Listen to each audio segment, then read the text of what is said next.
It's a two-part thing. There has to be more representation in the upper echelons of publishing, and there has to be more acknowledgement that if you are going to tell stories that are outside of your cultural experience, you need to do it well. Hello, and welcome to the Creative Mindset Podcast. I'm your host, Isolde Trachtenberg. In the show, my guests and I explore how we can use creativity to do our best work and live our best lives. I talk with authors, musicians, actors, scientists, and others who are all pushing the envelope to live fully, creatively, and authentically. Listen in to get the scoop on how you can do it too. Hello, and welcome to the Creative Mindset Podcast. My name is Isolde Trachtenberg, and I am super happy that you're here. I am also incredibly happy with today's guest. I'm so glad that she was willing and able to come onto the show. First of all, Petra is an editor and resident nerd at NPR Books, focusing on fiction and particularly genre fiction. And I'm really excited to talk to her about what genre fiction actually means. Listen to this. She brings to the job passion, speed reading skills, which is true. I have seen her finish a 600-page book in like a minute, and a truly impressive collection of Doctor Who doodads. You can also hear her on the air and on the occasional episode of Pop Culture Happy Hour. Additionally, Petra has been a dear friend of mine for many years, so I'm so super excited that we get to have this chat. Petra, welcome to the show. Hi, I'm so happy to be here. I will endeavor to live up to that wonderful introduction. Oh, come on. You're fabulous. And I can say that, being your friend for many years, I can totally say that. So let's talk a little bit about all of the stuff that you've done. You spent time working in Europe for, was it Radio Free Europe? Is that what I'm remembering? Yes. What was that like? That was truly weird. So I ended up at Radio Free Europe. I had been in the public radio system. Do you want I can give you the whole long story. Oh, I would love the whole long story. The juicier, the better. No, juicy it is. I started working at NPR as an intern in 1994. It was my college job. I was an engineering services intern, and that meant that my job was basically servicing reel-to-reel tape machines, which tells you how old I am. So I decided that I had to learn enough right quick so that I could come back on the news side of things, because to be honest, I failed the test to be a broadcast recording technician. So I went to graduate school, and I hated it with a fiery passion, and I was miserable. And luckily, I was at an internship fair, and Radio Free Europe was there, and I was like, you know what? I am burned the hell out. They're going to pay me to live in Prague? Hell yeah, I don't care what I'm doing. So I moved to Prague 20 years ago, good Lord. And I Radio Free Europe at that point was a little bit adrift because it was 1999. And, at that point, we kind of all thought, oh, the Cold War is over, the wall has fallen, it's all democracy and capitalism from here on out. Whether or not you think that's good, it was what the sort of zeitgeist at the time was. So Radio Free Europe had been formed in the 50s to sort of spread the gospel of American culture and soft power behind the Iron Curtain. And at that point, they kind of didn't know what to do with themselves because the Iron Curtain as we knew it no longer really existed. So my job was kind of unformed, and I ended up being what they called an audio editor, which was, it was kind of my job to because a lot of what they put on the air was just written copy that people read, and so it was my job to work audio clips into it however I could. And on the side of that, my job also was I was an audio archivist, because they had this giant room in their Prague headquarters that was just full. It had maybe a 20-foot ceiling, and it was just full all the way up, an entire wall of crumbling reel-to-reel tapes.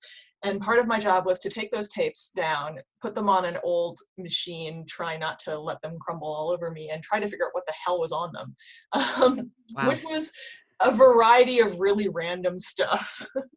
There were like Politburo meetings from Romania and the finals of the 1959 International Talking Bird Competition and early electronic music and pirate broadcasts from the Hungarian uprising of '56, which made me cry when I listened to them. So yeah, it was, and also like we'd get bomb threats occasionally, and when the bomb threats happened, we would all just screw off and hang around in Letna Park with beer. So it was an interesting job. Wow. Wow. That just you just talked about reams of culture and history from over the last like 60, 70 years, all in that one little room. That sounds incredible. Yeah, and there were rumors about stuff that was in there that I never found. Like supposedly there were like Beatles performance, like recordings of Beatles performances and Miles Davis and all kinds of stuff, but I never found anything more than Morris dancing. There was a Oh, lot of Morris dancing. I don't know what's up with that. Morris dancing is cool. Hey, So then after that, you ended up coming back to the DC area, and then what happened? Did you go straight back to NPR, or did you do something else in between? No, I went straight back to NPR. I left Radio Free Europe after 2 years because, oh, hang on one second. Godfrey, going, So me, Godfrey that's is Petra's cat. my, yeah, I Oh don't my care. goodness. Yeah, you, So, he was trying to tear up a craft project and he didn't like being interrupted. oh, I understand. Cats get very busy about that sort of thing. Anyways, so I had been in Prague for 2 years, which is sort of classically the point at which you either go native or come home. And I, well, not to point fingers, but they made my job permanent and then gave it to a dude who was a friend of my boss and expected me to train him. So I was like, nope, and I came home. I think that's valid. And Absolutely. I sort of pestered my way into a 2 week temp gig at NPR. I can't remember where I was. I think it was weekend edition Saturday. Um, and that just sort of spun out into an ever expanding string of temp gigs.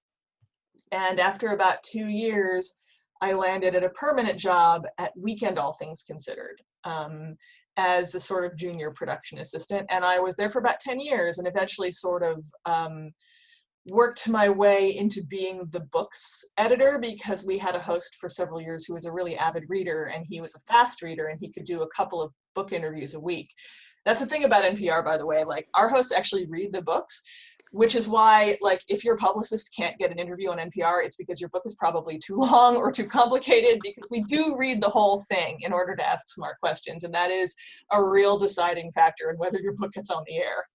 Wow, I didn't realize that that was part of the sort of the criteria about whether or not you could. Because for me personally, the things that you do are, well, they're fascinating, but books isn't the only thing. So now that you are a books editor, it sounds to me like you're also still, because you were on air on Weekend All Things Considered sometimes, and you're also on air sometimes now. Is that the case? Like, what do you do? What are your responsibilities as an NPR books I editor? kind Because of it hate it when people ask me that. I kind of hate it when people ask me that because it's so hard to explain. I mean, technically, my title is editor three on the arts desk at NPR, but you can also call me an editor at NPR Books. I'm also a reporter sometimes. So basically, the arts desk at NPR is pretty small, and we all have to perform a lot of functions. So I am the core of my job is that I edit book reviews, specifically fiction, for npr.org/books, which is the NPR Books homepage. Um, and then I'm also a general purpose arts desk editor. I edit radio pieces. Hang on one second. Godfrey! this isn't an interview with Petra Mayer. This is an interview with Petra Mayer and Godfrey Mayer. I think that's the Yeah. He's really relishing the fact that mommy is home all day, every day. I have no doubt. It's also getting close to dinner time, so they're going to be Ah, extra pestery. Anyway, so where was it? Right. So my primary job is editing fiction reviews for npr.org/books. I am also a general purpose arts desk editor. I edit radio pieces from our correspondents and freelancers on just about anything. I frequently get pressed into service to do what they call spots, which are the very short, usually no longer than a minute, stories that you hear during the newscasts at the top and bottom of the hour. I also am a reporter on my own. I do a lot of book stories. I interview authors. And another thing that happens is when there's cultural news that our sort of senior editors know is important, but it's too nerdy and they don't understand it, that's when they call me in. So I cover San Diego Comic-Con, like when there's a new companion on Doctor Who, they call me in. Although our TV, not to steal shine from our TV correspondent, Eric Deggans, he's a giant Whovian too. But basically, I'm the nerd correspondent. Like when I have to put it in shorthand, that's what I tell people. I see. Okay, so I have to ask, what has been your favorite nerdy thing that you've done as an NPR books editor? Oh, that's tough. My I know. favorite nerdy thing. Yeah. You I Um, know. It's a tough question because I'm sure there's an embarrassment of riches when it comes to nerdy things you've gotten to do, but can you think of something that's been just well, wow? my favorite nerdy thing, uh, it isn't really, I mean, my favorite, it's sort of nerdy. It's not like, sci-fi fantasy nerdy, but my favorite nerdy thing that I've gotten to do recently is that the guy who takes care of the ravens at the Tower of London, he's called the Raven Master. He put out a memoir last year or the year before, I can't remember. And I was in London on vacation, and I arranged to interview him. And so he let me into the Tower of London at 7 a.m. before all of the tourists were there. And I got to follow him around while he like fed the ravens and he talked to them, and like I could hang out with the ravens and I learned all their names and their habits. And it was really, really cool. That sounds amazing. So like I'm a history nerd, so technically that's nerdy, right? Yep, of course it is. No, absolutely. And also super cool. I mean, nerds are cool, so there you go. So Thanks. so so how much of what you do ends up being on the radio versus how much of it is on the website? Like how do those duties split when you're working? Oh, it's maybe like 80% on the website. Although when I'm on the radio too, I also will build out a web component, because that's the thing about the arts desk, is that we were one of the first desks at NPR to be really hybrid digital radio. Like many legacy media organizations, NPR's digital operations were initially very walled off from the radio operations, and now they're, making a real effort to integrate it. So I always try to report my stories for both digital and radio.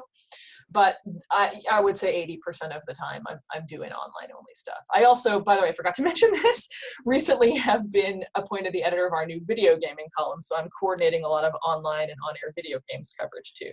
Oh, wow. And especially right now with a lot of people spending a lot of time Oh playing my God, video the amount of games. Animal Crossing coverage we've done.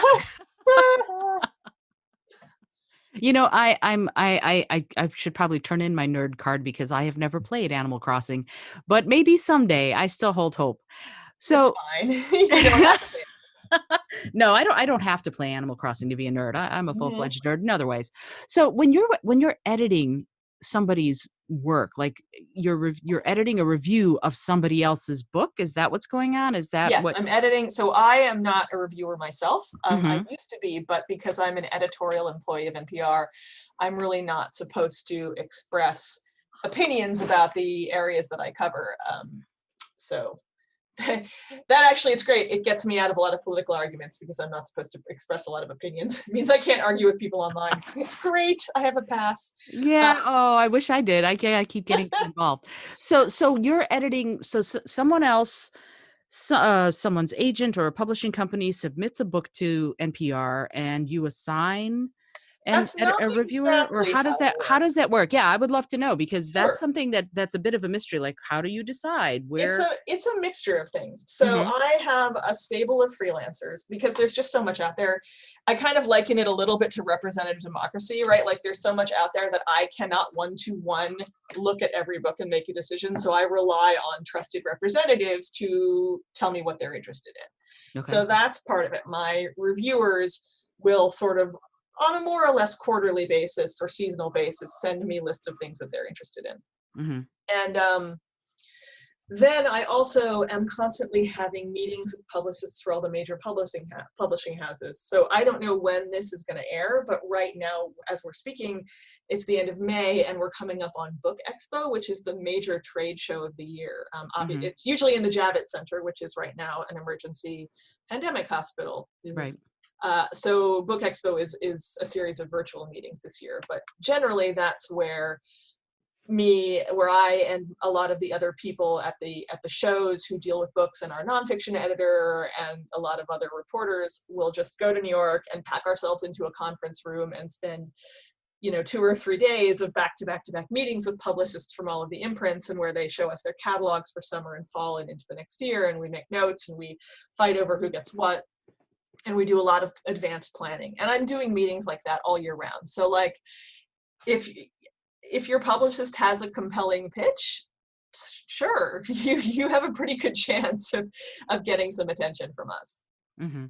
And so in that situation, like at Book Expo, since it's virtual this time, I would imagine sort of the accidental compelling pitch is probably not going to happen. It's got to be, you have to be in the room where it happens, to quote Hamilton. So Well, so and also yes, because there are some serendipitous things. Like one thing that happens at Book Expo is you get tons of freebies, and I take them back to my hotel room and I look through them in the evening, and periodically I find something where I'm like, whoa, this is something we need to pay attention to. Like that happened with Pierce Brown's Red Rising trilogy a few years ago. I got the first one as a freebie at Book Expo and ripped through it in an evening, and it was like, this is an author that we need to pay attention to. So I looked at my stable of reviewers and I found a guy who I was like, he will really be into this. He will do it justice. And I signed it to him, and yeah, that became a whole thing. I'm not taking credit for Pierce Brown's success. Let me just put that right out there. I'm not. But like, that was an example of a serendipitous discovery of something that I felt deserved our attention. and that's really cool that those kinds of things happen, I think, because it is otherwise, if you're going the traditional publishing route, a little bit challenging if to make that sort of serendipity happen, so within that framework, when you find something, like if one of your reviewers pitches it to you, that's one thing. When you find something that you just love, Mm-hmm. the process is you then assign it, and then it goes up as a story, or does it go up on the website? Like, what can you run me through what happens Sure. to a So review? we NPR no longer do on-air book reviews, Mhm, which makes me sad, and I wish I could change it. But on-air book reviews are very laborious. If you hear a book review on air, that is fresh air. It's not us, because mhm, they have Maureen Corrigan, who is their on-air book reviewer. Um, so what happens is, like, once I have decided that we are going to review a book, either because it was pitched to me or I discovered it serendipitously or one of my reviewers pitched it to me, um, then I look at my stable of reviewers and I think about who is best suited to this book, like who has the background or the taste or, or the style that would do it justice. And I ask the reviewer, hey, are you interested in this? Sometimes they say no, mhm. but hopefully they say yes. And then I have a standard deadline, which is 2 weeks before publication. So although nobody ever sticks to that.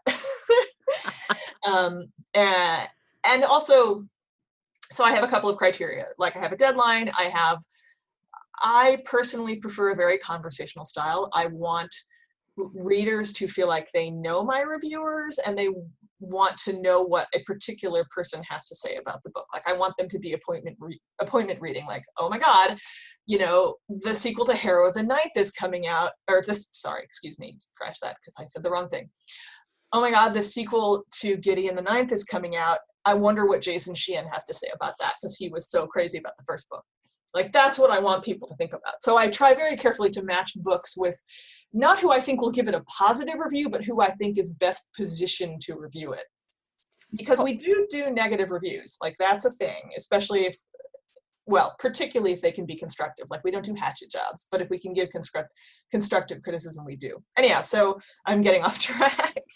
um, not at all. once I assign the review, uh, more or less to deadline, the reviewer will turn in the copy, and I will edit it. And hopefully, if they're, you know, everything I want them to be, I won't have to do much editing. I mean, I have to deal with so much volume that I've kind of developed a stable of people that I don't have to edit very much because they're so good to begin with. That's the secret to my job. And so I take that copy, and I'm also, I forgot to say this, on top of my other duties, I'm just a web production grunt. So I take a lot of the interviews that you hear on the shows and I turn them into web pages. And so once a reviewer has filed the copy and I've edited it and I've fact checked it, I've made sure that they haven't, spelled a character name wrong or gotten a plot point wrong, checked their quotes. Then I dump it into our CMS and I create like what we call the book edition page, which has all of our e-commerce information and an image of the book cover. I pull quotes. I include relevant links to like interviews or other work by the same author, other reviews by the same critic. And then I do a final pass on it, and that goes to our copy edit desk, and then it goes up on the website. Oh, is that all? Wow. Okay. Yeah. It's funny because, as the person who's interviewing you for the podcast, I'm like, whoa, but as your friend, I'm double whoaing. That's quite a lot. So when you do that, it goes up on the website, all of that stuff happens. Mm-hmm. And it's all, you are just the fiction side, right? There is an NPR editor for books on the nonfiction side, There is correct? an NPR editor for books. Oh, and I also forgot. I keep forgetting. There are little bits of my job that I forget because there's so many of them. I also run our social media feed. So if you follow NPR Books on Twitter or Facebook or Tumblr, that's me. We don't have an Instagram because I'm old and I can't deal with Instagram. So also what I'm responsible for is every day I look at the NPR Books page and I schedule social media posts to promote all of the stuff. Is this also a good time to talk about our seasonal projects, or are you going to ask me about that later? Oh, I'm absolutely going to ask you about okay, them. That's coming up. Okay. Yeah, and in fact, it was the next question. I was going to talk to you about. I know that every year for a few years now, you've been doing something called the Summer Concierge Series, and that's actually the summer reader poll. The concierge is in the winter. Oh, see, there you go. I have my facts wrong. So, talk about both of them if you would. The reader poll, what it is and what it means, and also the concierge series. That'd be great if you could Sure, talk a yeah. little bit about what those are. This is an opportune moment because I am just ramping up on this year's edition of the summer poll. So the summer poll is a thing that we do every year where we invite readers. We pick a genre every year. This year it's kids books, like picture books and very early chapter books. And we invite readers to nominate their 5 favorite books and or series in the chosen genre. And then I take those thousands and we use a forum on our website that dumps everything into a Google Doc, and sort of there's no set period that the voting is open. The voting is open until I go, oh my God, there's 5,000 votes. I can't handle any more of this. And I close the poll. And then I take the Google Doc with 5,000 votes, many of which will be misspelled. And I sort of rectify everything and sort it and classify it and figure out how many votes each title or series got, and I take the top 250 of them and I send them to a panel of judges, because this is not just a straight up poll. If it were, like, we would literally have nothing but Harry Potter for every single genre. In order to best provide a service to our readers, we can't just reflect back what they like. It has to be a discovery tool. It has to be more balanced. It has to include voices that are otherwise overlooked. So that's where the judging panel comes in. We have 4 people, authors or critics, in the chosen genre. So this year, because it's kids books, our kids books columnist Juanita Giles is one of the judges. Margaret Willison, the internet's favorite librarian, is one. And then we have 2 amazing authors, Linda Sue Park and Andrea Davis Pinkney. And what they will do is I'll send them this list of 250, and they will take a couple of weeks and go through it, and they'll think about what they would take out of it and what they would add to it. And then we have this epic conference call. It usually goes around 3 to 4 hours, but I've gotten really good at making it go fast because I've done this for several years now. And during this conference call, we add and subtract and hammer out, and we end up with a final list of 100 that is a combination of reader votes and curated judges selections. And it's important to note that this is not a ranked list. This is not like number 1 through number 100. It is just a list of 100 things that we love. And we generally categorize it just to break it out into categories to make it easier for readers to use it. So like, I can send you links after we're done talking to. Oh yeah, I would love that. What it looks like, I'm trying to remember categories off the top of my head and I can't. Sorry.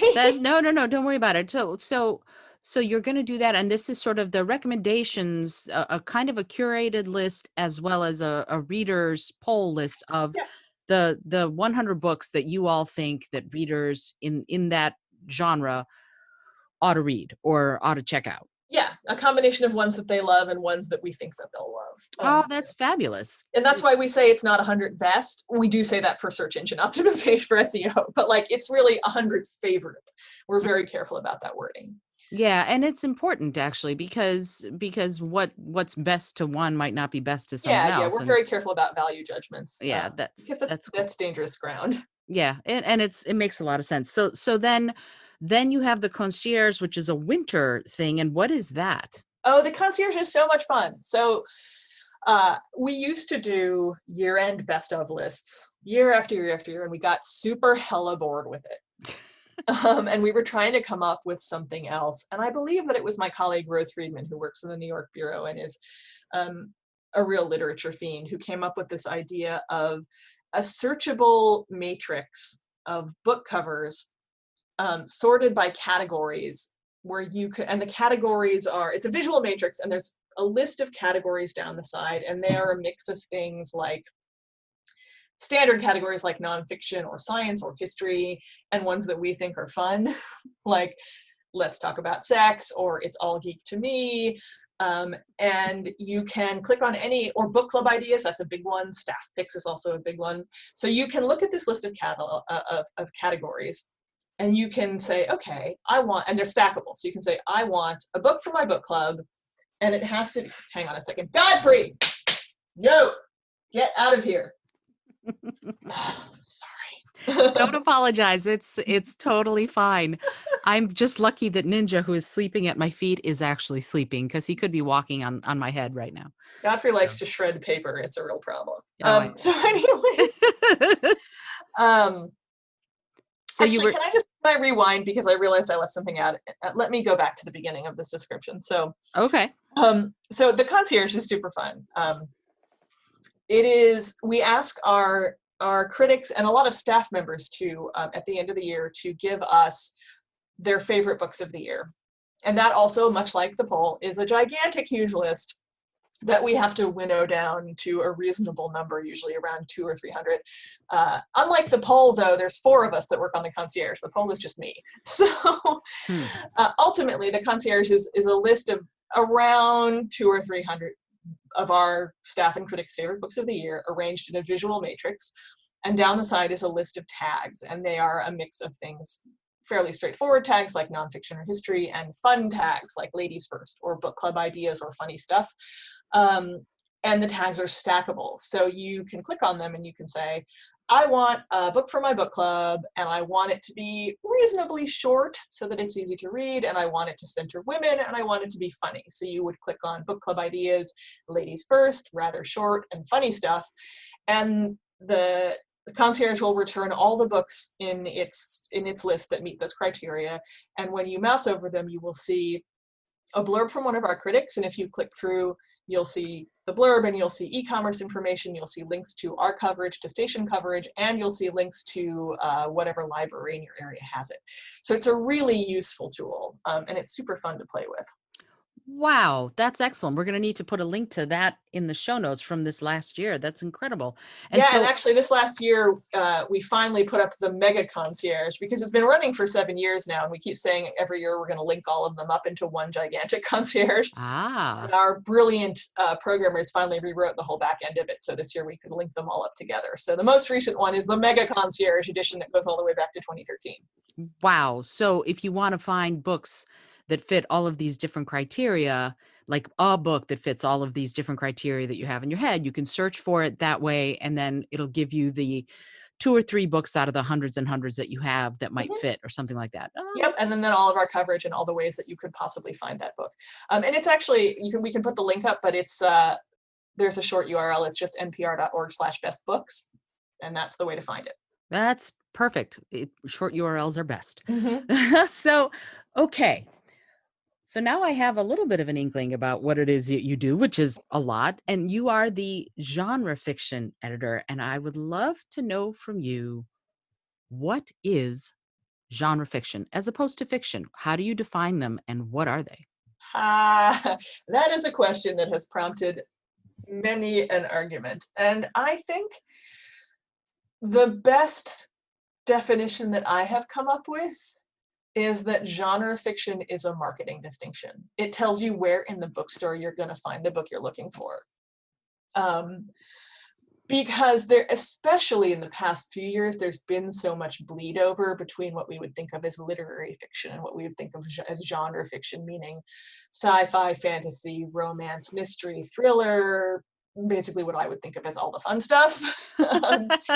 This and the stuff that has historically been stigmatized as trashy or lowbrow. Those stigmas have begun to fade recently, which is just wonderful. And there's been a lot of blurring of the lines. But so, yeah, I mean, most people, if you ask them, will tell you genre fiction is a marketing distinction, not much more than that. And yet those categories, science fiction, fantasy, urban fantasy, all of that, those are ones that I'll see if I go into a bookstore, they're there. You know, you'll see like fiction, but then it'll say science fiction and fantasy, and this is all of the books that are currently on sale at the bookstore for science fiction and fantasy or romance or whatever.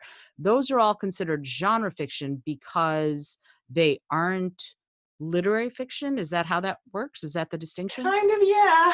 Oh, that's very interesting. I Okay. mean, my own personal and somewhat snotty take on it as someone who doesn't really read a lot of literary fiction, and this is just me. I don't Mhm. think that this is a given, that this is an accepted definition in the industry, is that genre fiction is more external. It tells you a story about things that are happening outside your head. And literary fiction is more internal. It tells you a story about what's happening inside your head. Fascinating. And I personally want to be told a story, so I'm genre fiction all the way. Ah, okay, I got it, I got it. So, something like Eat, Pray, Love by Gilbert, what would that be for you? Is that Well, that's liter not, is that fiction? I thought that was a well, memoir. you know what? It's funny because some aspects of it are fictionalized, and that's the I believe. So that's the but something let's say it was fiction. What would that be more literary fiction to you, or would that be genre fiction? Oh, huh. That's an interesting question. I mean, and it's one that's hard to answer without seeming dismissive because that sits right on the border of lit fic and what we would consider women's fiction, Mhm. which is its own genre. And I tend to think of it as romance without the sex. That's things uh, like Ellen Hildebrand or oh God, what's her name? Oh, my brain's gone blank. The one who wrote Her Sister's Keeper, Jodi Picoult. Um, I was literally Haven't about to read say any of those Jodi books at Picoult and Jennifer all. Weiner. Uh-huh. Yeah, I love Jennifer Weiner. My God, Yes, she's so great. that is a genre that often gets looked down on. I think it even gets looked down on by romance fans who tend to think of it, like I said, as romance without the sex. Um, so yeah, that's a Eat, Pray, Love is an interesting thing because it's a little bit of a hybrid. It is very internal. It's about one woman's it's about a little bit about human nature and this one woman's journey from one state of being to another, which I would classify as the provenance of literary fiction. Mhm. But it is also specifically by, about, and more or less for a female audience. So that puts it kind of on the border of women's fiction. Interesting, interesting. It's always fascinating to me when books sort of uh, can span genre. You know that they can be one and part of one, and then also part of another, and still speak to different audiences. I think that sometimes authors get pigeonholed into one or the other, and Yeah, then for when they sure. when they do something that's outside of that, it becomes challenging as far as marketing and all of that. And the publishing industry has changed a great deal, but at the same time, there's still some of that going on, even while so many people can self-publish and do all of these other things to get their books out there. So I wanted to ask you on your thoughts on where the publishing industry is today from your perspective as somebody who is a books editor. I would love to know what your thoughts are as far as where we are today, especially right now during the pandemic and everybody doing so much more reading. Where are we? What's Yeah. going on right now? What, because I'm furiously writing 2 books right now just because I have a little bit more time to do it. And I'm sure there are lots of authors right now that are doing the same thing. And there are lots of people reading voraciously. So from your perspective, where are we as far as publishing right now? In a really interesting place. But before I get into that, I just want to say I'm a little worried that what I've been saying will be perceived as, ghettoizing certain kinds of fiction, or saying that men or women or whoever shouldn't read particular things. And I just want to say all books are for everybody. Read what makes you happy. Absolutely. Um, that being said, we're in a really interesting moment in the publishing industry. I am not super up on the exact facts and figures of the business right now in the pandemic. Interestingly, what seems to be happening is that it's hitting the physical book supply chain. Hmm. Like actual book deal, the publishing industry in terms of like book deals and stuff like that is rolling along, but like how are you going to get physical books? Don't know. That might be difficult in a few months. Um, so the publishing industry is also at this kind of inflection point, right? Where like it has for a long time been extremely white. And that is starting to change, partially because, as you said, self-publishing is allowing people, women and writers of color, to break down those barriers and bypass the traditional publishing structure. You probably heard earlier this year about the kerfuffle around American Dirt and issues of cultural appropriation, and that really brought up this conversation about who gets published, who profits from whose stories. And I'm hopeful that there's going to be some change in the industry. Historically, it's been real hard for authors of color to get published because the marketing people will be like, well, we don't know who's going to read that. That has just a limited audience. But they'll happily hire a white author who's telling the same story. Hmm. So we're kind of at a point where that conversation's in the foreground, and hopefully going forward, we're going to see a lot more diversity in publishing. That's also happening in sci-fi and fantasy right now, particularly because the amazing and goddess-like N.K. Jemisin just won 3 Hugos in a row. I think she's the first person to do that, let alone the first African-American, let alone the first woman. Woohoo! And she attracted the ire of a lot of sort of reactionary forces in the sci-fi and fantasy world, which we will not get into because it's just sad. But in sci-fi and fantasy particularly, there's just this amazing boom right now of diverse writers and fantasy worlds that aren't European, and it makes me incredibly happy to see. And it's also just really good. Oh my God, if you haven't read Fonda Lee's Jade War series, do it. It's like a fantasy kung fu movie in your head. Ooh, that sounds amazing. And I'm a martial artist, so of course my ears perked up. I have You not would read it. love it. Oh my God, it's like Kung Fu Fighters powered by magical jade. Wow, it's really good. I'm definitely putting that in the show notes. You must read this book, obviously. It might, like, I know your taste and it might be a little too violent for you, but it's very stylish. It's like mob family crime drama set in this fictionalized Southeast Asian inspired nation that's recently shaken off colonialism, and the rebel forces who fought the colonizers have now morphed into dueling crime families that are fighting over the island supply of magical jade that powers the kung fu fighter. It's a whole thing. I love the book. Wow. It's really good. That sounds like my kind of book, and I'm okay with violence depending on what the violence is. If it's violence against women, I am not okay with it. If it's women being badass fighters, I'm As all I about it. recall, the only violence against women involves female fighters who give as good as they get. Then I'm totally good with that. I have no problem with that. I have two problems: violence against women, violence against animals. I cannot do, but Sure. otherwise, violence, I'm fine with it. So yeah, when you're talking about this idea of diversity really blossoming in the publishing industry, and it seems like it's coming around. Where do you see it going from here on in? How do you see it growing? Where do you see the tendrils extending, moving forward into the next few years? Well, I want to say, though, especially in sci-fi and fantasy, there has been a blossoming recently. The publishing industry overall has a long way to go. Okay.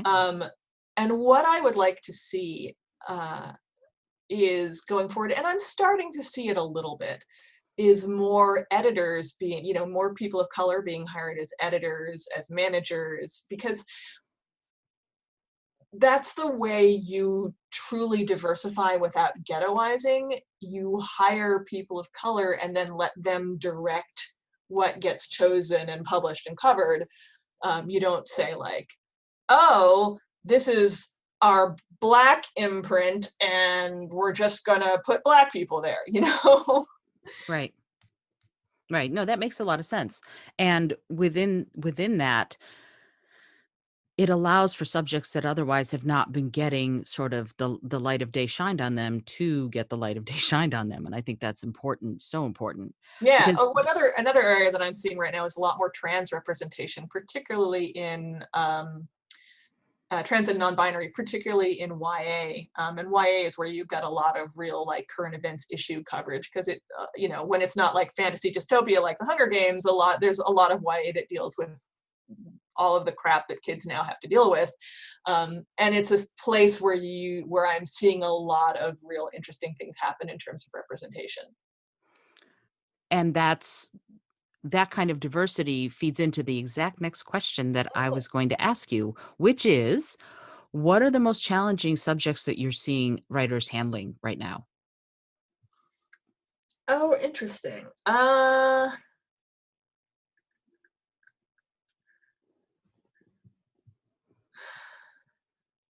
mean, we cover my YA reviewers tend to stick to fantasy, so Mhm. I mean, are you asking about like sort of big issue books? Because I think racism is the big issue that racism, definitely. I mean, it's the pervading sin of our society today, and it is a big thing that I see being tackled by writers in all. Oops, sorry, that was work bothering me. Sorry. Anyways, what I was going to say is racism is an issue that I see getting tackled at all levels and in all genres. I mentioned N.K. Jemisin, and she won the Hugo for her Broken Earth trilogy, which is, among other things, I mean, it's just a really solid, engrossing speculative fiction series, but it Mhm. is also a subtle and powerful and punch you in the face meditation on colonialism and oppression. And that's the kind of thing that is going on all over the place in publishing right now. And I really like to see it.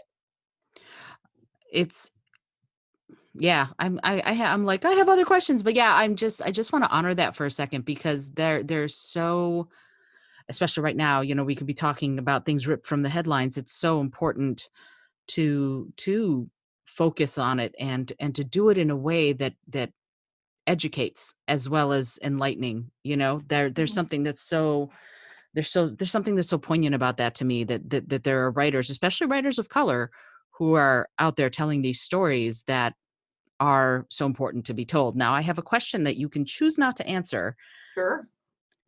and I'm going to ask it anyway. You Mhm. said something that sparked this question, and I went, "Oh, and now this seems like a really good time to bring it up." You said that there are publishers who will hire a white writer to tell a story that they would not have hired a writer of color to tell at times. That has happened.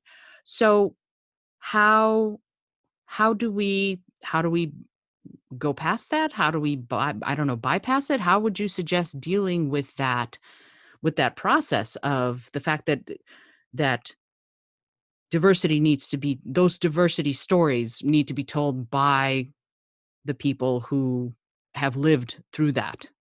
Well, there's two halves to that question, which I am perfectly happy to answer. One is what I already said, which is that part of what will help that is getting more people of color into higher positions at publishers, Mhm. because that's how you get more attention on diverse more representation in what gets published, is you have more representation in who's choosing the books to get published.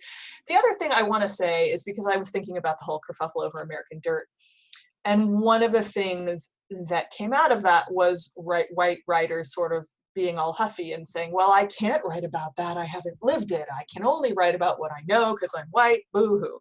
And that is not true. If you talk to any person, any writer, well, not any writer, but the people that I talk to, and I did some research on this, will say anybody can tell any story. The problem is when you do it badly, right? Mhm. So if a publisher, what happened with American Dirt is that the publisher hired a white writer to tell this story about Mexican refugees, and she did a really bad job of it, and that's what pissed people off. Mhm. Like, it was really inauthentic. The writing wasn't very good.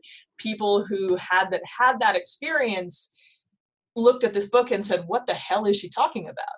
So I don't want to say people can't tell stories about things that they haven't lived, but if you are going to do that, one of the things that's incumbent upon you is to speak to people that have had that experience, to incorporate what they say, to be able to take criticism and sit with it and honor it and not get all huffy, um, and to do your best to do it well.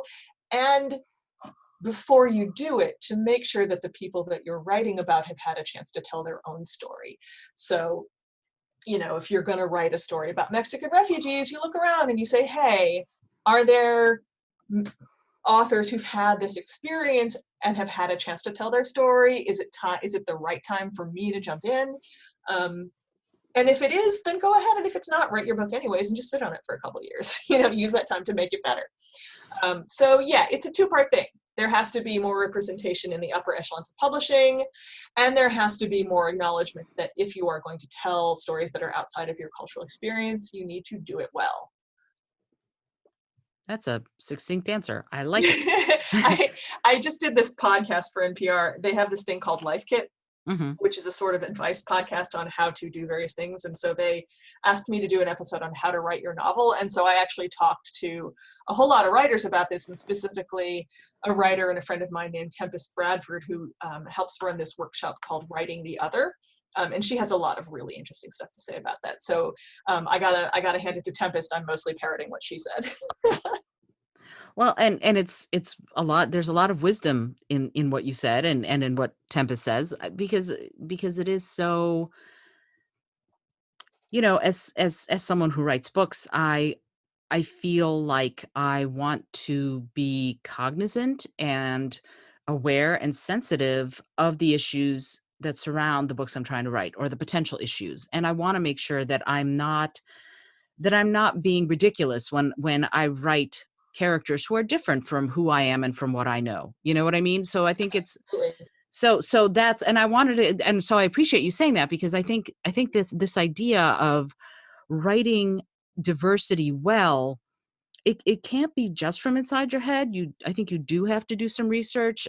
For example, I'm writing this book all about a woman who wants to open a temple to the goddess Ishtar, Mhm. and who wants who's basically the priestesses of Ishtar used to teach people how to be good lovers, specifically men, but I'll say people, how to be good lovers to their partners, and that was what they did. I know you've And told me about this book. I really want to read I it. I'm so I can't wait to get this one out there. But what I did as part of this is I opened up a survey to every single person I knew on social media and said, take the survey. And it's over 100 questions. And I had hundreds of people who are basically, the question was, if you are, um, if you are if you are a woman, or you identify as a woman, if you are a man, or you identify as a man, these are the questions. These are the women's questions. These are the men's questions. And because I didn't want it to be just me, I didn't want it to be just out of my head what people might want to know, or what people might have wanted to know about sex when they were young. Mhm. And so I had hundreds of people participate and take this survey. And what was really interesting is a writer friend of mine said, you've just gotten a lot of buzz for your book. And I said, why? And he goes, because many people wouldn't have done that research, and you did.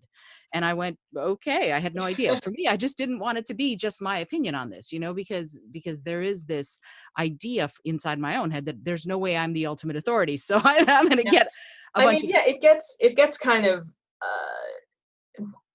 ghettoized as this big cultural issue, like, oh, I can't write about but like, honestly, it's just a question of research and good world building. Like, I know you wrote a book that was set in New York, and in order to do it accurately, you went to New York and looked at the things you were writing about. Like, why wouldn't you do that about people? you know? very true, very true.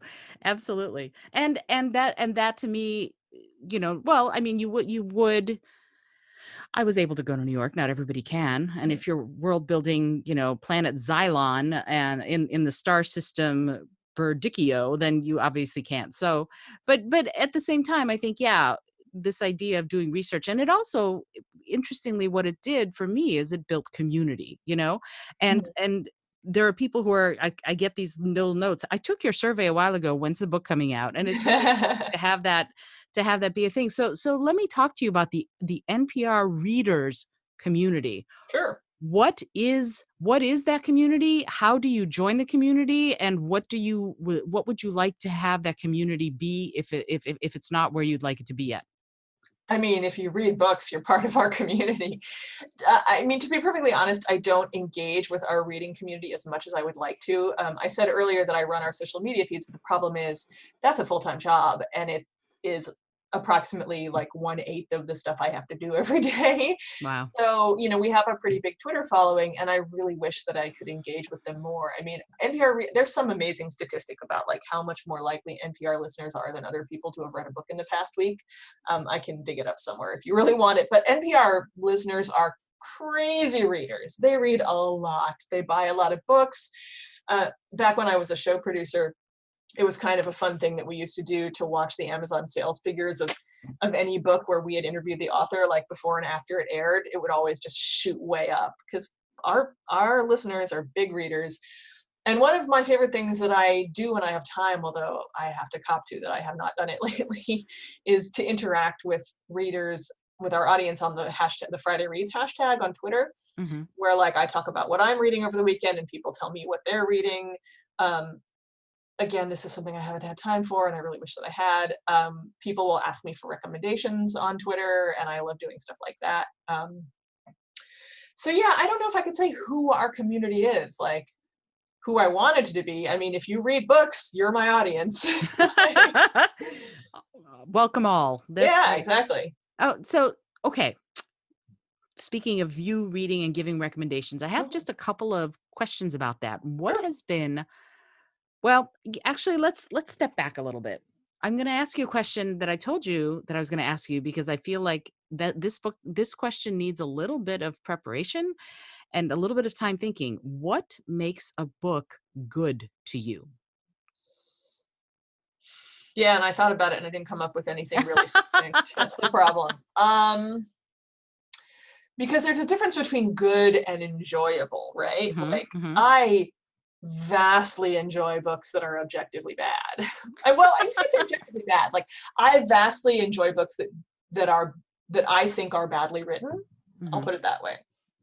But there's still something in them, some spirit or some whackdoodle creativity that makes me go, I'm just gonna keep reading this. It's terrible, but I'm just sucked in. Well, Um, and that seems to me like if it's telling a good story, even if it's poorly written, there's still a story in there that's compelling or something like that. there's still a story or there's still a vision in there. Like, so the book that I'm thinking about, and I can't in good conscience recommend it, but I'm gonna anyways. Did you know that Tyra Banks wrote a young adult fantasy novel called Model Land? No. She did. It was supposed to be the first book of a trilogy. It came out, I think, in 2011, and it didn't do well enough to warrant any sequels, which I is just crushing me because I desperately want to know what happens to the rest of the characters. It is absolutely bat bananas. Like, it's so bizarre that there is no way it could have been ghost written. Like, it is sheer, unadulterated.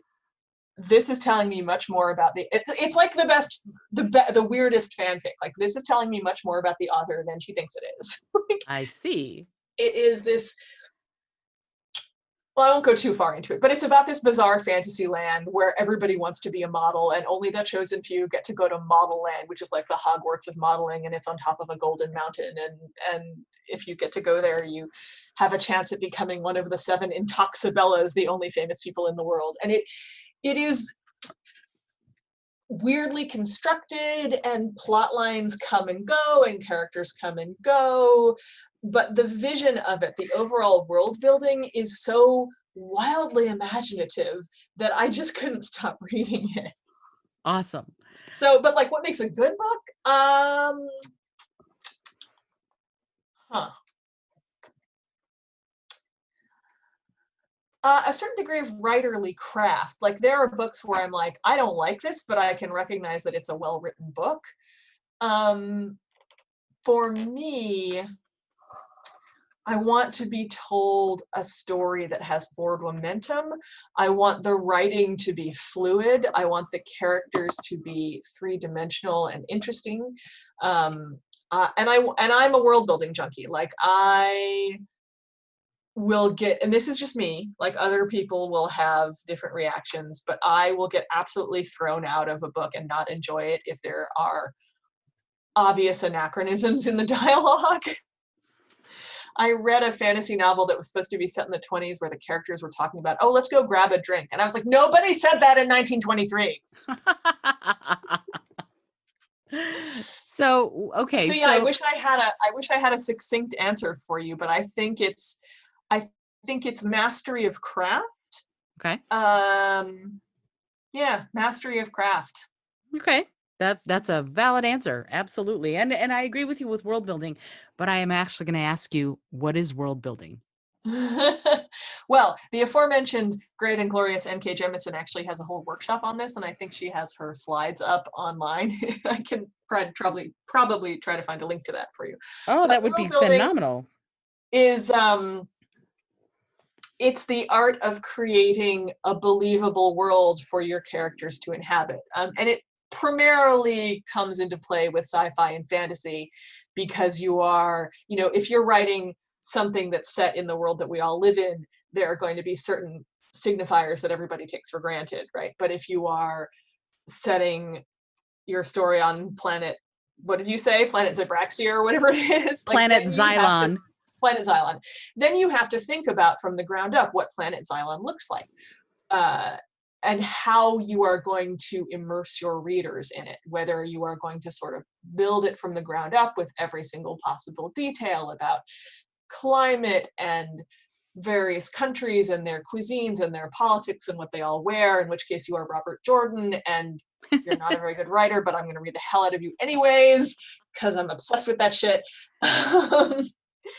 Or you are going to just kind of let readers sink into it and reveal details about the world as they become relevant to the plot. But yeah, it's the art of creating a believable world. And that's beautiful. I like that. For anyone who, if you're listening to this and you're going, what is it? What how do I do this? What I want to write, but I don't. Now you have your very, very beginning. And in fact, I'm going to ask another question Mm-hmm. that if someone is sitting there going, I've always wanted to write a book, but I don't, what how would what's your recommendation for how people who want to write or edit, how should they start? Like what is the process in your mind? Ooh. Someone who wants to write, what should they do besides the sit down and write something? What do you I mean, think that's they the answer, honestly. So I did a whole podcast about this, and I can send you a link to it where I talked to like the guys from NaNoWriMo and I talked to authors. And that is 20 minutes of solid advice on how to get started writing. But the best advice I can give is to muzzle your internal editor, because I know that this is my problem. Um, and I think it's a problem that a lot of other people have, that when they sit down to write, there's a voice in their head that goes, you're not a real writer. What are you talking about? You can't do this.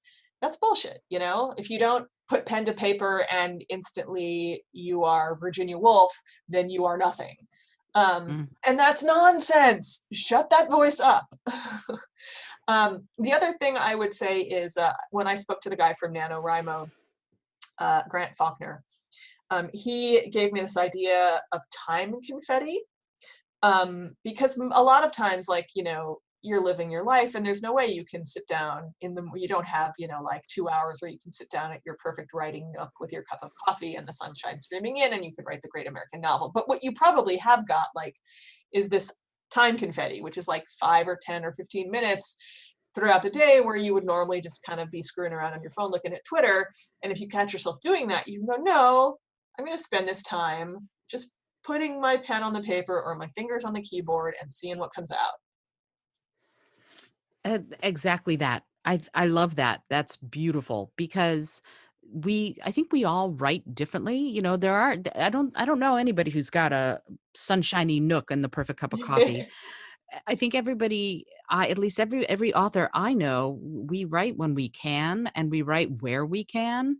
And I think, tell me what you think about this. I personally think that people write differently. Some people have to have pen and paper. Some people are better on the computer. I dictate voice to text. That's how I write my books. I dictate voice to text and I walk along with my phone and I talk into it, and I speak it. I speak the books. So when you hear of people writing and doing their thing, what is the most prevalent as far as you're concerned? And is there one that's more optimal?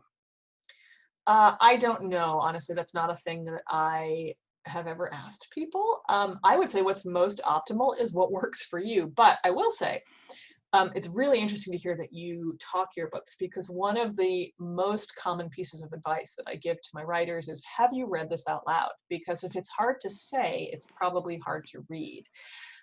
Natural cadence is not a thing most people have, and that's not a value judgment, it just is. Mhm. But you can learn it, and part of how you learn it is by reading your stuff out loud, because your breaths will fall natural. The way your breaths fall naturally will help you fall into a writing rhythm that's much easier to read than if you hadn't been reading it out loud.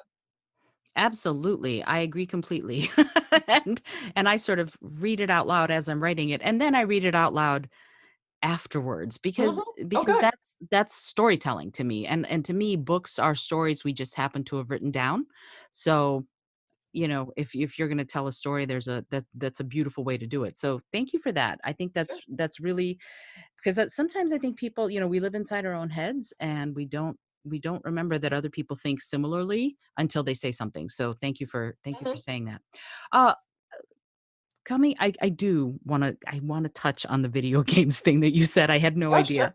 But before we do that, I want to Mhm. ask you, um what about your favorite books? Like, what was your favorite book as a child? What's your favorite book as an adult? And with the Friday readers thing that you mentioned, what are you reading right now? If you could give those three, I would love to hear it. Oh God, it's so hard for me to quantify a favorite book. I mean, because I have read I mean, this is going to sound awfully egotistical, but I've read so many books. It's like picking a favorite color. Like, you can't, like, I have favorite books for moods, for, like, if I want comfort, I read this. If I, So, favorite okay, books. you I will did. tell you, Uh-huh. actually, when I have to answer this question with one book particularly, I will almost always say it's 1984 by George Orwell. Because, and you have heard this story yourself, Isolde, but I'm sure your listeners have not, because they don't know me. Um, that is the book that I always say made me a nerd. Because my dad, who is a very intellectual dude, Yes, he is. and a professor at times of political philosophy, although now he's a writing coach, handed me that book in the year 1984 when I was 9 years old and said, "Here, I think you're ready to read this." Um, Wow. what made him think that, I don't know. But so I read it, and obviously I didn't understand the core of it. Like, Right. I would reread it every year, and I don't think the Goldstein's book section clicked for me until I was in my teens. But Mhm. it was my first encounter with dystopia, and I'm almost certain it was my first encounter with world building, with speculative fiction, because I was probably reading Anne McCaffrey's Pern books at around the same time, but I don't think at that age I had really read any sci-fi or fantasy yet. No, I Mhm. think I read the Pern books later. That was seventh grade. So I think it was probably the first sci-fi or sci-fi adjacent book that I had ever read. And Mhm. it was my first experience of a world that seemed completely alien. Because if you read that book, the first sentence is, "It was a bright, cold day in April and the clocks were striking 13." And 9-year-old me went, "What? April's not cold and clocks don't strike 13. What is this?" Right. I was like transfixed. And it was from there, it was all downhill from there. And a lifelong love affair began. Yeah, pretty much. Yeah, Um, So sorry, I got distracted. What were you Uh, wanted my favorite book as a child? and your favorite book as an adult, if you have one. And Probably 1984 covers both of those, okay. honestly, because I read it when I was 9. And what are you reading right now? Oh, right now. So this is a thing that I actually want to talk about because I've had to do an awful lot of quarantine reading stories, and I want to just let people know that if your brain is so messed up by the pandemic that you can't read, that's okay too, because that happened to me. For 2 months, I could not read. All I did was Wow. knit and play Animal Crossing and watch Food Network. My brain was busted. And finally, about a week and a half ago, I picked up a book that I had to flip through for work, and I got sucked in and I started reading, and I was like, oh God. And it was like just cool rain falling in my head. Suddenly I could Ah, read again. So what I have done with that is I have ripped through Martha Wells' Murderbot Diaries, which are just so fun. These are a series of sci-fi novellas, although the first full-length book just came out, I think, this month, maybe. And they are about a security robot that has hacked its own governing module and become independent. It's an AI, right? It has independent thought. Uh, and it and all it really wants is for humans to leave it alone so that it can watch TV. Whereas it like downloads media. Like it has a soap opera that it loves called Rise and Fall of Sanctuary Moon, and it just wants humans to leave it alone so it can watch. But it keeps getting pulled into these scrapes with various crews of humans that it has been contracted to. And over the course of the 4 novellas, Murderbot, as it calls itself, even though it does not like humans and does not want to be human and wants humans to leave it the hell alone, is gradually becoming more human and forming bonds with humans and with other AIs and beginning to experience emotions which horrify it because all it wants to do is be left alone to watch TV, but now it's having emotions. And it's wonderful. I love it. It's one of my favorite sci-fi books of the past like decade or so was Anne Leckie's Ancillary Justice, which was similarly about an AI that had previously been the consciousness of a giant starship learning to exist as a human. So if you liked that, Murderbot is like that, but way more cranky and with a much worse attitude. ooh, sounds a little like Red Dwarf for some reason. Kinda, yeah. Yeah, It's like just Ancillary Justice crossed with Red Dwarf. That's a I good love way of it. putting it. That's great. Oh, that's fabulous. Okay. I say this to everybody I interview. I just have a few more questions if that's Sure. okay. So, is there a taboo subject? Is there a subject people ought not to be writing about? And if so, what is it? Huh. Um, That's an interesting question because it goes back to what I was talking about before. There's really nothing that's off limits as long as you do it well and thoughtfully and are prepared for people to be mad at you about it. Um, So but have I'm a thick serious skin. about doing it well and thoughtfully, and that is Okay. a way harder job than most people think it is.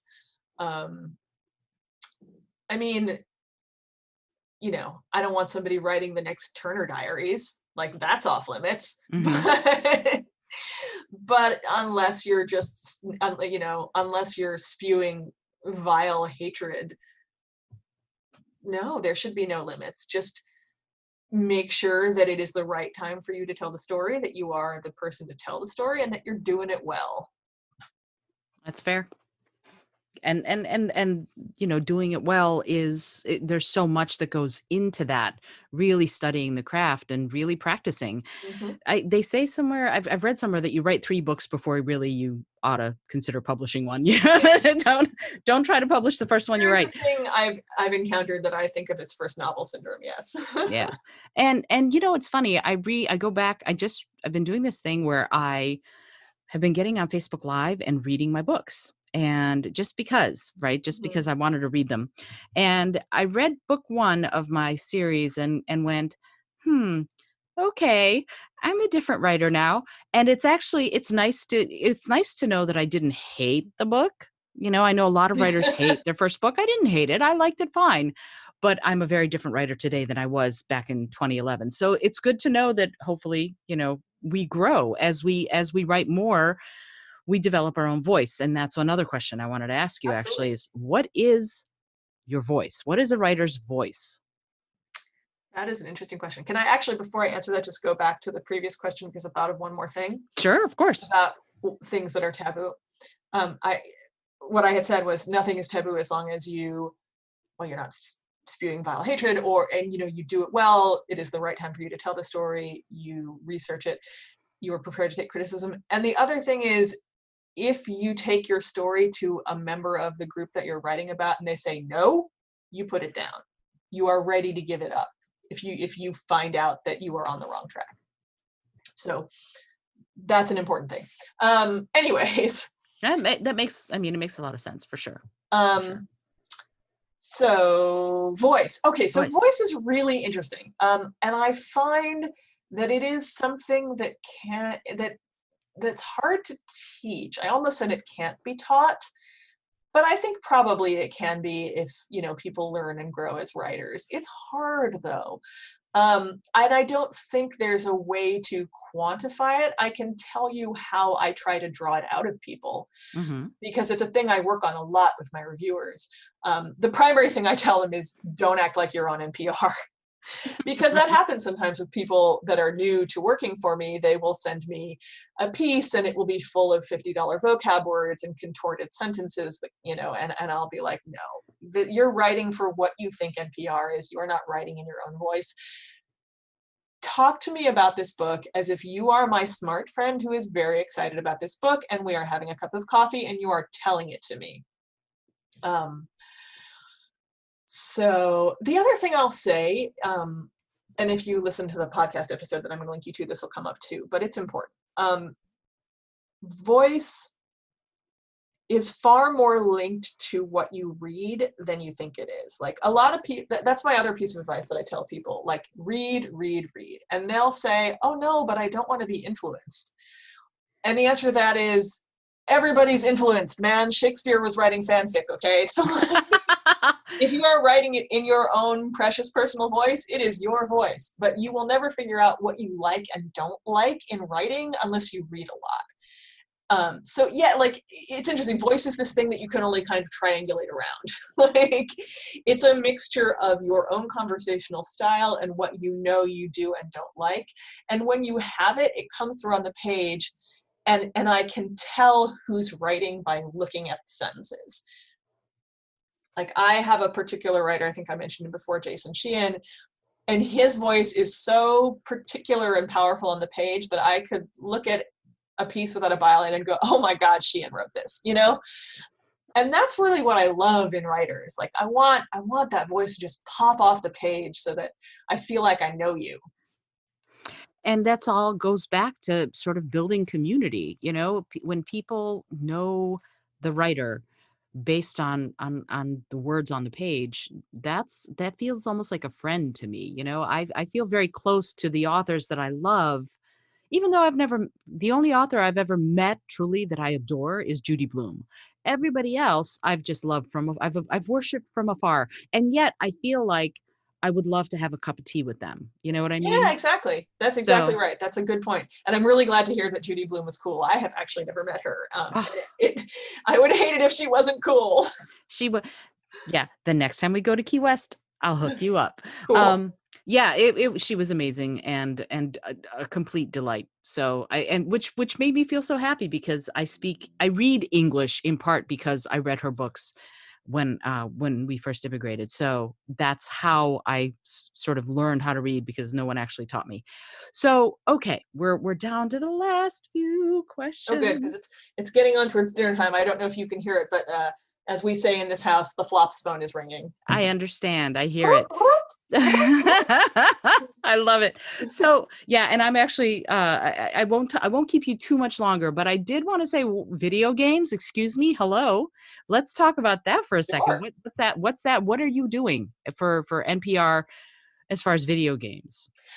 Well, so for a long time, we've run this sort of semi-regular series called Reading the Game, which is about storytelling in video games. But we've sort of begun to ramp up video game coverage because, video games are, along with movies and TV, one of the preeminent art forms of our time, and they are amazing vehicles for storytelling.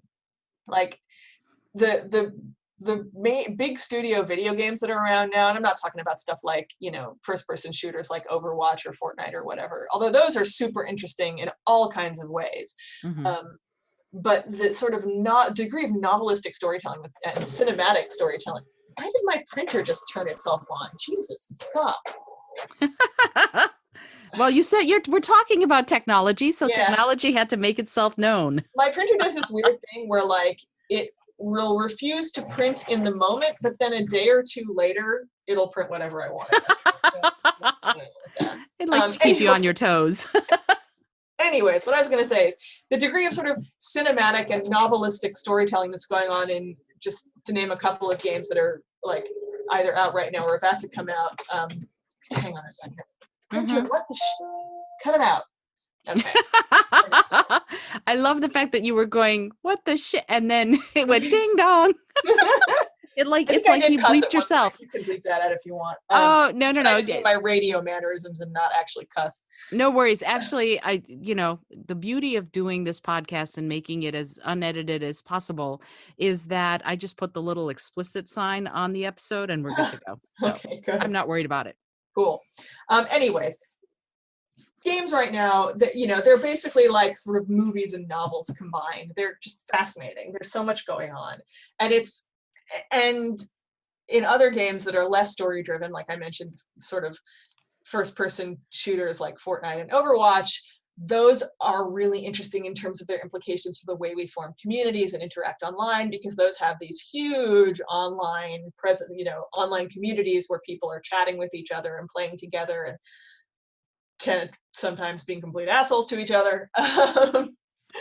And then there's just also auxiliary things like Discord, which is a chat service for gamers that is really interesting. A lot of stuff goes on there, like, and this is awful, but it is newsworthy, a lot of stuff related to the Charlottesville disturbances was planned on Discord. So like video games Really? and the community around them are incredibly newsworthy right now. Like we should be paying attention to them. So we have this regular column that we just started called Join the Game, which is a combination of game reviews and gaming culture analysis. There are a lot of like young nerdy NPR is full of nerds. This is not a surprise, right? But there are also a lot of gamers.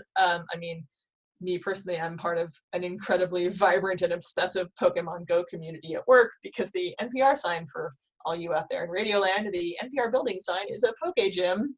So if you want to come raid with us and you're in DC, please do. I mean, once we get back to the building, I don't know when that will be. Yeah. So yeah, there's a lot of gamers on staff. And since we started doing Join the Game, I've been getting all these interesting pitches from people who want to write essays about the games that they love and the impact that games have had on their life.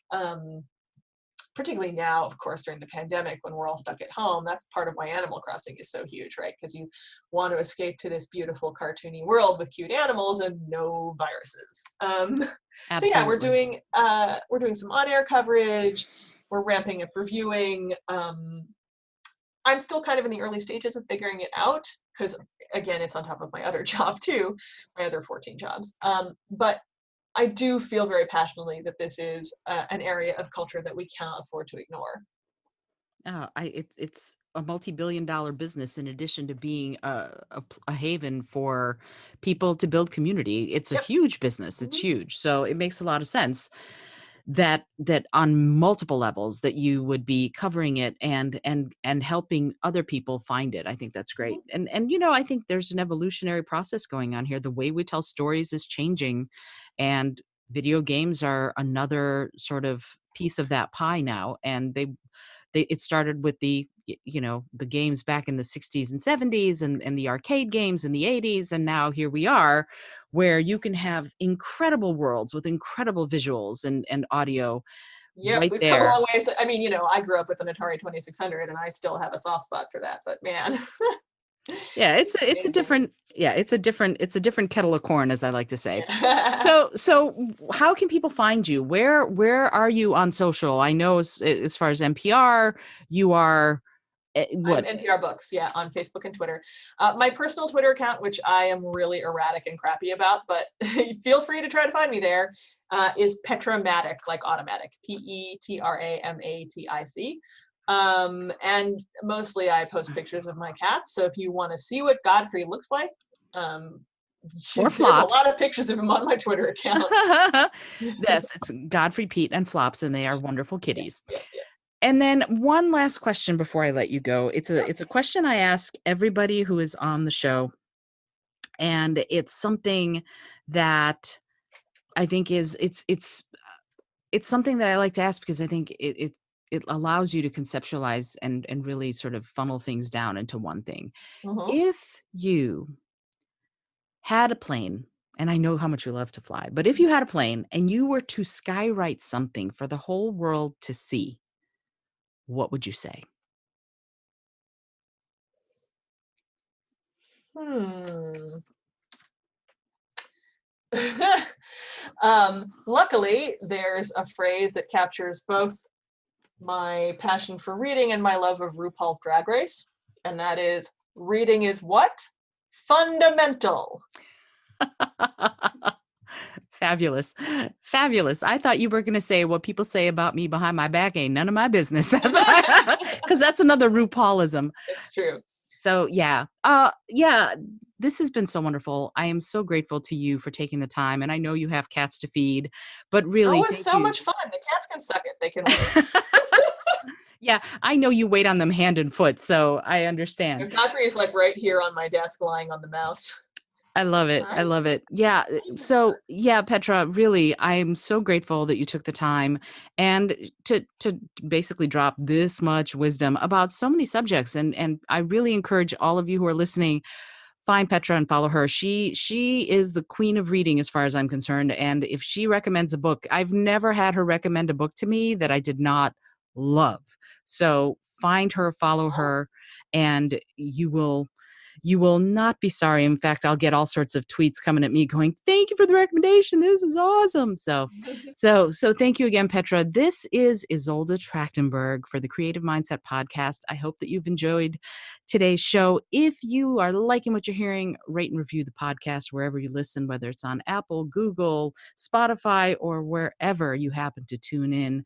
And also comment and let me know. I'd love to hear from you about what you think about the guests that I'm having, because you know that the podcast has shifted gears a little bit. Now it's really pretty much an interview show where I'm talking to creative peak performers who are sharing their wisdom and expertise to help the next generation of creative peak performers. So if you're here and you're listening, please let me know what you're thinking. Until next time, this is Isolde Trachtenberg, and I send you all of my love.